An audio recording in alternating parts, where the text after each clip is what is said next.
श्री गणेशाय नमः। हिंदू सनातन और जैन परिवार पितृदोष निवारण, पितृ शांति, पितृ शक्तिशाली काल सर्प दोष निवारण सिस्टम। आपको पितृदोष लगा है, पितृदोष तो लगेगा ही हर किसी को, चाहे वह हिंदू हो चाहे कन्वर्टेड जैन हो। तो पितृ देवता को स्वाहा और स्वधा लगता है। हम लोग कोई भी हवन यज्ञ करते हैं तो स्वाहा कहते हैं, और जब पितृ देवता को शिवलिंग के माध्यम से तृप्त करते हैं तब हम स्वधा कहते हैं। उसका सिस्टम पितृ देवता ये दो तत्व से बनते हैं, अग्नि तत्व और जल तत्व। कोई भी इंसान जब मृत्यु वरण करता है तब वह पितृ कहलाता है, पितृ देवता नहीं कहलाता।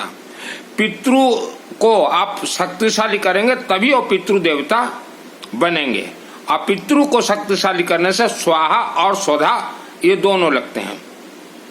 आप 12 महीना कभी भी पितृ देवता 12 महीना इस धरती पर रहते हैं। इंसान मरने के बाद 100 वर्ष तक इस धरती पर रहता है, 100 वर्ष से 1 लाख वर्ष तक, उसके बाद स्वर्ग लोक जाता है।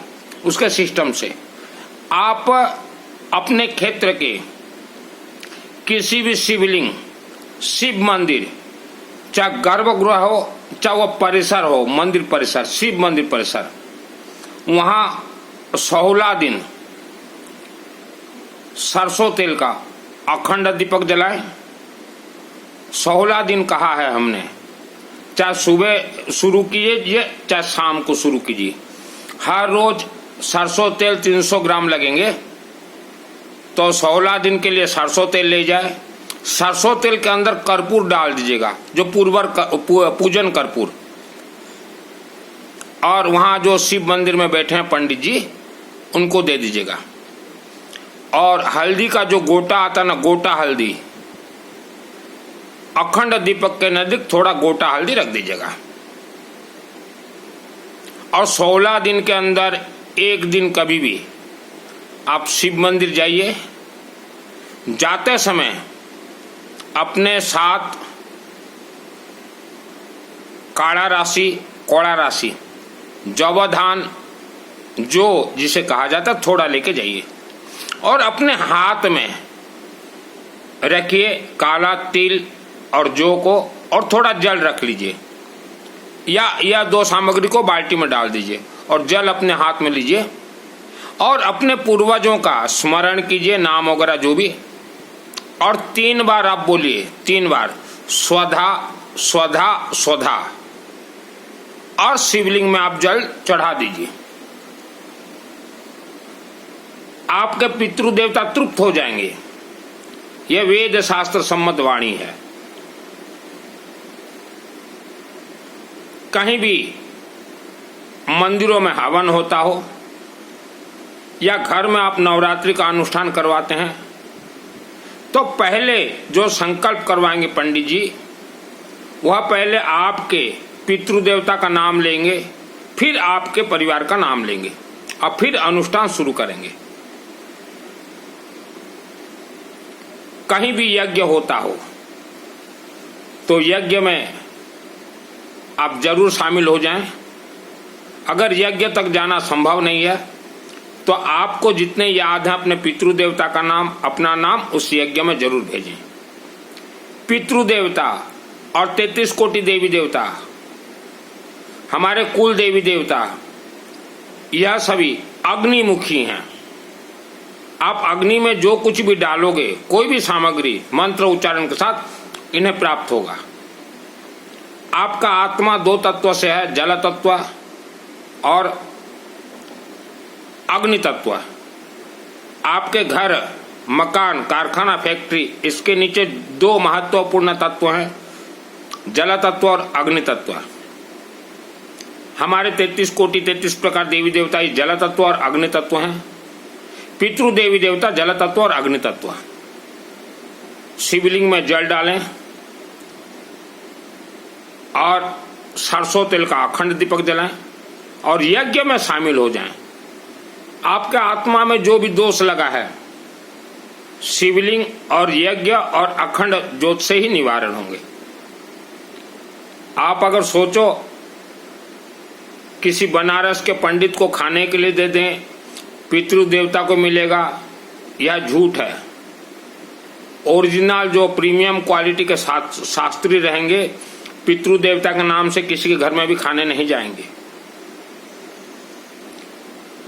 आप जीवन से परेशान हैं, 16 दिन आप सरसों तेल का अखंड दीपक जलाएं, आपका जितना भी परेशानी है दूर हो जाएगा। और जितना हो सके हर रोज आवारा कुत्ता को कुछ भी खाने के लिए देते रहें। 80% कन्वर्टेड जो हिंदू धर्म को छोड़ के जैन में गए हो, आप लोगों को पितृदोष है। कोई मंत्र उच्चारण से पितृदोष कभी भी निवारण नहीं होते। आप अखंड ज्योत जलाएं। और जिनको काल सर्प दोष है या आपके कुंडली में किसी ने कहा है मृत्यु योग है, घबराने का जरूरत नहीं है। या आपका कुंडली बहुत ही अच्छा है, आज आप हंस खुश फल फूल रहे हैं, तो भी आप जीवन में एक बार 1100 तंबा नाग और नागिन, यह तंबा का ये जो नाग और नागिन 1100 ये 1.5 किलो के अंदर होंगे। आप किसी भी शिवालय में अपने पूरे परिवार के नाम से चढ़ा दीजिए। यह काल सर्प दोष से भी कनेक्ट है, सूर्य ग्रह से भी कनेक्ट है, अकाल मृत्यु दोष निवारण से भी कनेक्ट है और बड़े बड़े संकट से भी आपको निवारण कर देंगे। तो एक बार जरूर आप ये कीजिए और कोशिश कीजिए, क्योंकि मृत्यु से पहले 9 बार यज्ञ करवाना जरूरी है आपको, या 12 बार। आप 9 परिवार शामिल हो जाइए और 9 कुंडी यज्ञ करवाइए। ज्यादा तामझाम लोगों को शामिल ना करें। किसी भी मंदिर के अंदर या अग्रसेन भवन के अंदर या जैन भवन के अंदर 9 कुंडी यज्ञ करवा लीजिए 3 दिन का। हमने जो तांबा नाग कहा है, नाग और नागिन, यह जीवन में एक बार भी 1100 पीस किसी भी शिवालय में चढ़ा देते हैं तो 72 पीढ़ी 72 जन्म का जो दोष आपके साथ चल रहा है वह उसी दिन समाप्त हो जाएंगे। और माता पिता से तो हम खास निवेदन करेंगे, आपके बेटा और बेटी के विवाह से पहले बिफोर मैरिज 1100 तांबा नाग और नागिन जरूर चढ़ा दीजिए। विवाह में आप बहुत पैसा खर्चा करना चाहते हैं, लेकिन ये काम जरूर कीजिए। और अखंड दीप सरसों तेल का ही जलेगा। आपके जीवन में जैसा भी दुख संकट समस्या है, आप डायरेक्ट शिवालय से जुड़ जाइए। आप अगर सोचो कि हम कुछ नहीं करेंगे, हमारे पितृ देवता हमारा रक्षा करेंगे, रक्षा ही नहीं करेंगे। पितृ से पितृ देवता बनाना पड़ता है और यही कारण से शिवलिंग में त्रिशूल चढ़ाया जाता है। आप जो त्रिशूल चढ़ाएंगे वह आपके पितृ देवता को मिलेगा। देवियों के मंदिर में त्रिशूल चढ़ाया जाता है, आप जो देवी के मंदिर में त्रिशूल चढ़ाएंगे पितृ देवता को मिलेगा। और कोई भी हवन यज्ञ कुछ भी करवाएं, चाहे नवरात्रि हो, चाहे घर में हो, चाहे मंदिर में, हवन हो चाहे यज्ञ हो, 5-6 सामग्री मिलना जरूरी है।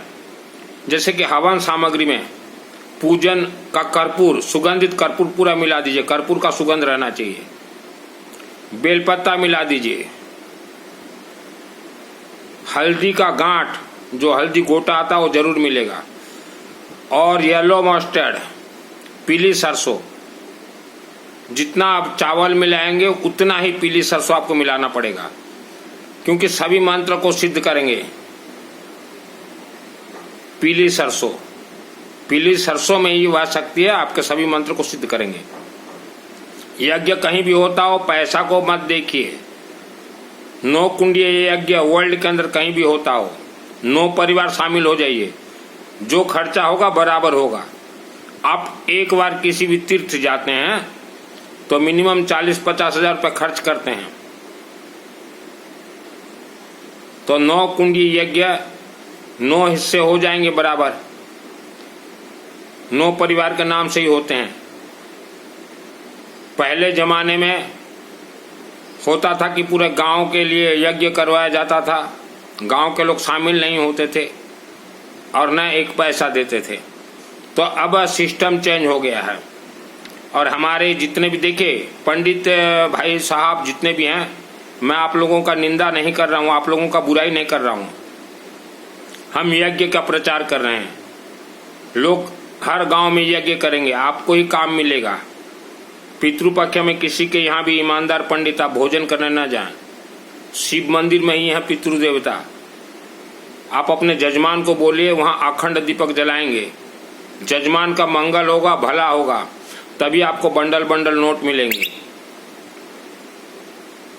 वह शिव मंदिर में भी एक पंडित ही बैठा है, आपका ही भाई बैठा हुआ है, और शिव मंदिर से ही सभी दोष निवारण होते हैं। आप अपने जजमानों को तैयार कीजिए, पंडित जी, शास्त्री जी, और सबको ले जाइए शिव मंदिर में। बोलिए उनको कि पितृपक्ष में 17 दिन के अंदर एक हवन आपका करवा देते हैं। हवन भी होगा वहाँ शिव मंदिर में, ऐसा नहीं कि आप अपने घर में कर लो और बोलो हो गया, वहीं शिव मंदिर में करवाइए। तो मैं आप लोगों को, कई शास्त्री बोलते हैं कि मित्तल जी आप हमारा निंदा करते हो, निंदा नहीं करता। आपका जो झूठ 10% शास्त्री जितने हैं इंडिया में ईमानदार हैं, 90% जो है लुटेरे बन गए हैं, राक्षसी विचार के हो गए हैं, दिन रात लूट मार। किसी के कुंडली में मृत्यु दोष है, उसको बोलिए कि लेमन नींबू में सरसों तेल लगा कर चढ़ाइए शिव मंदिर में, और 1100 तांबा का नाग नागिन चढ़ा दीजिए, उसका मृत्यु दोष टल जाएगा, काल सर्प दोष शांत हो जाएंगे। कोई त्र्यंबकेश्वर से काल सर्प दोष नहीं टलता। और जिसे पैसा का बहुत कमी है, कर्ज चढ़ गया है, वह लगाइए शिव मंदिर में अखंड जो सरसों तेल का। शास्त्र बोल रहा है शास्त्री जी, ये बनारस के विद्वान, किसी भी शिव मंदिर में कोई भी व्यक्ति एक बैग भी अगर सीमेंट लगा दे तो 1 लाख रुद्राभिषेक का उसको फल प्राप्त होता है। रंग रोगन करवा दे तो 10 लाख रुद्राभिषेक का उसे फल प्राप्त होता है। अखंड दीपक अगर जला दे तो 1 करोड़ रुद्राभिषेक का उसे फल प्राप्त होता है। और शिव मंदिर परिसर में अगर यज्ञ करवा दे 9 कुंडीय तो 10 करोड़ रुद्राभिषेक का उसे फल प्राप्त होता है। तो ये सब बताइए लोगों को, आपको ही यज्ञ कर्म मिलेंगे। आप तो उल्टे सीधे सब लोगों के दिमाग में भर रहे हो कि हमें खाने के लिए दो, पितृ को मिलेगा ही नहीं। इसीलिए तो पितृ आज जागरूक हैं और मानव जो परेशानी में है। स्वर्ग जो आप गौमाता को पकड़ा के भिजवाते हो, ये काम भी बंद कीजिए। गौमाता के शरीर में एक भी देवी देवता नहीं है।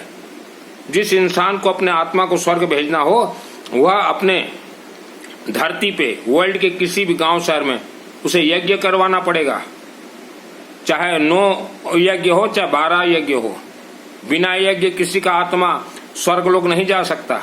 तो ये बात आप लोगों को बतलाइए, यज्ञ होगा आपको ही काम मिलेगा। किसी भी मंदिर को हम प्रतिष्ठा करते हैं, प्राण को प्रतिष्ठा यज्ञ से किया जाता है, अखंड ज्योत से किया जाता है, शिवलिंग के माध्यम से किया जाता है। आदमी यज्ञ करवाएगा, उसका प्राण जो है प्रतिष्ठा होगा। प्राण प्रतिष्ठा, आत्मा प्रतिष्ठा होने के बाद ही वह आत्मा स्वर्ग जाता है। जिसने अपने जीवन में एक यज्ञ भी नहीं करवाया, 9 कुंडीय, उसका आत्मा कैसे जाएगा स्वर्ग? पंडित जी आप मुझे बताइए, शास्त्री जी। आत्मा, उसका प्राण ही प्रतिष्ठा नहीं हुआ है। जिसका आत्मा यज्ञ से प्राण प्रतिष्ठा होता है, उसी का आत्मा जाता है स्वर्ग लोक। हर किसी का आत्मा नहीं जाता।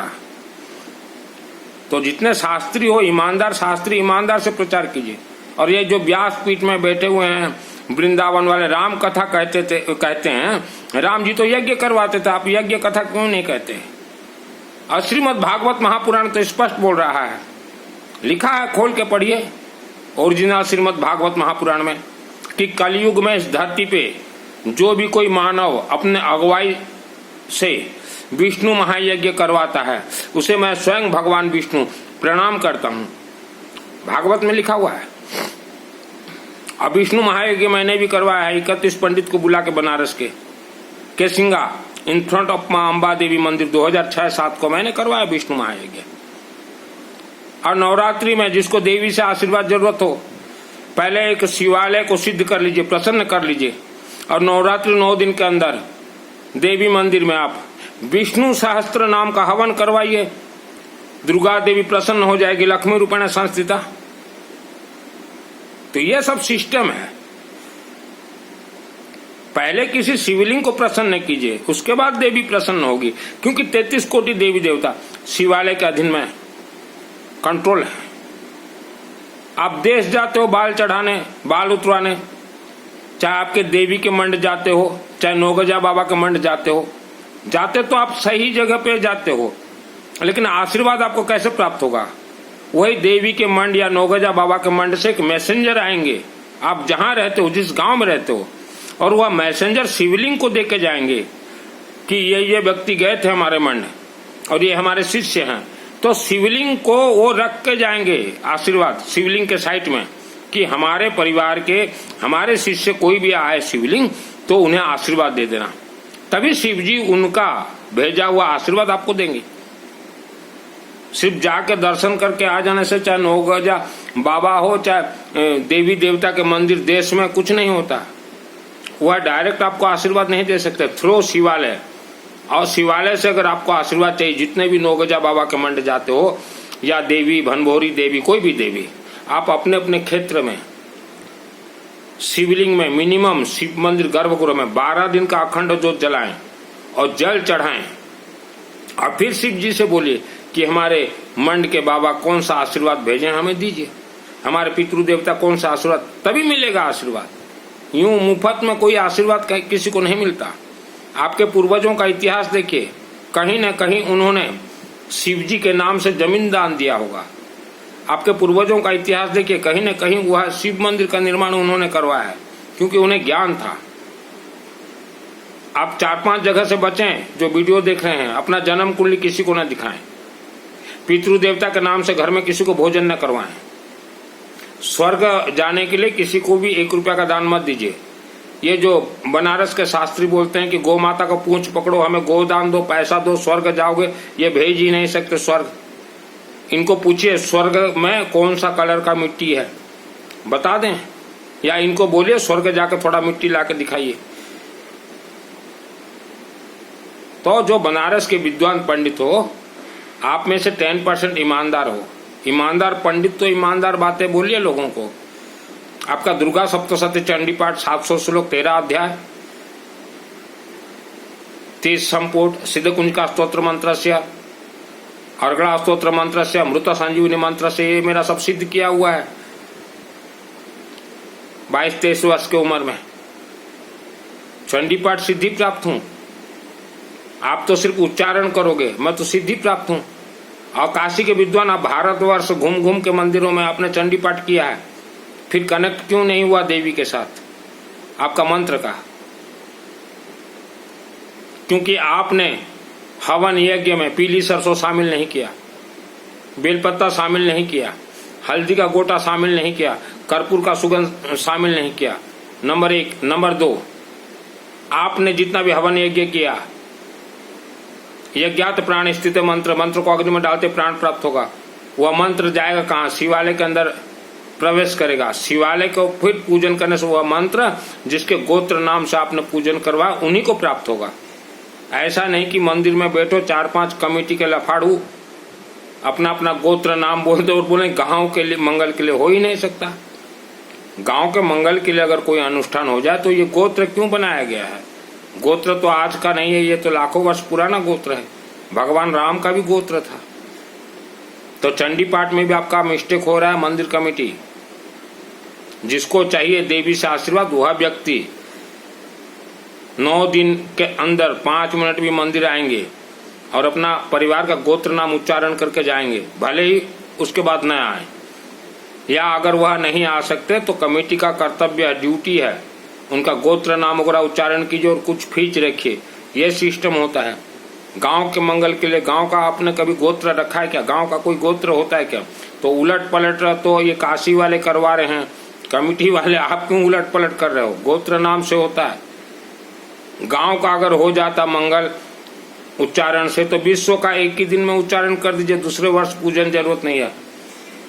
तो उलट पलट कोई भी पूजन पाठ ना करवाएं कमेटी वाले, भोगना आपको ही पड़ेगा। और यह सब शब्द मैंने 96 में भी कहा था कि उलट पलट चल रहा है चंडी पाठ, तब मैं बच्चा था, तब भी यही। मेरा नाम है सुनील मित्तल, 10 महाविद्या का तंत्र शास्त्री हूँ। मेरे गुरुजी हैं रुद्र काशी विश्वनाथ देवाई। यह वीडियो को 3 लोगों तक जरूर जरूर जरूर भेजें।